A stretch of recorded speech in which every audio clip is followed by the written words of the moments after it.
Hello बच्चों, let's understand question firstly. देखिए question आपसे क्या बोलना चाहता है। क्वेश्चन में आपसे बोला जा रहा है correct water solubility order among the following is and are. तो दो दो कंपाउंड का पेयर है, सॉल्युबिलिटी इन वाटर का ऑर्डर कहाँ पे करेक्ट है ये हमें फाइंड करना है। अब देखिए कि सबसे पहले अगर हम ऑप्शन नंबर ए की बात करें तो एक प्राइमरी अल्कोहल आपके पास है और एक 3 डिग्री अल्कोहल आपके पास है।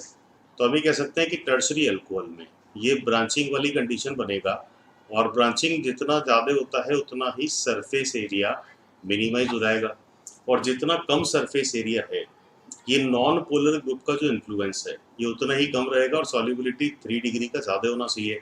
बट इसने कम दिया हुआ है तो हम ये कह सकते हैं कि जो ए में ऑर्डर दिया हुआ है ये कहीं भी करेक्ट नहीं है। सेकंड केस में आपके पास दो एसिड हैं।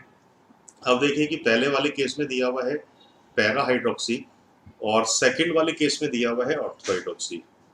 तो नॉर्मली हम ये कह सकते हैं कि एसिडिक हाइड्रोजन और ऑक्सीजन अगर नियर बाय है ऑर्थो पे तो इनमें हाइड्रोजन बॉन्ड क्रिएट होगा और हाइड्रोजन बॉन्ड अगर विद इन ए मॉलिक्यूल हम यहाँ पे क्रिएट करेंगे तो ये इंट्रा मॉलिक्यूलर है।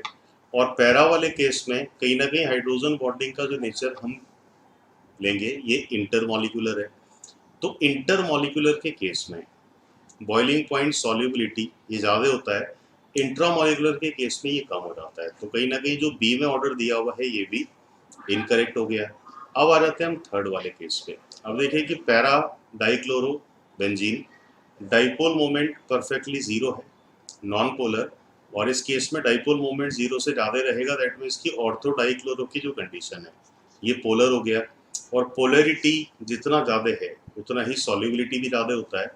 तो यहाँ पे ऑर्डर आपको करेक्टली दिया हुआ है पोलरिटी के बिहाफ पे। अब आ जाते हैं अगर हम डी में, तो पहले वाली कंडीशन में जो कॉन्फ़िगरेशन हमें दिया हुआ है ये ट्रांस हो गया और सेकंड कंडीशन में क्या दिया हुआ है सिस फॉर्म। अब देखिए कि अगर सिंपल हम माइनस आई देखें तो ये CH3 प्लस आई और एसिड माइनस आई। ट्रांस के केस में ये 180, दैट मीन्स की जो एक रिजल्टिंग वेक्टर होगा ये ज़्यादा होगा और ये डाइपोल मोमेंट भी ज़्यादा ही शो करेगा। इस वाले केस में जो आप रिजल्टिंग वेक्टर सोल्व करोगे तो ये कम हो जाएगा और ये लेस पोलर हो गया। तो ट्रांस अगर मोर पोलर है तो वाटर में सॉल्युबिलिटी इसका इस केस में ज़्यादा होना चाहिए। दैट मीन्स की डी में जो ऑर्डर है ये भी करेक्टली दिया हुआ है। तो सी एंड डी ये दो आंसर आपके रहेंगे। I hope you understood this question. All the best.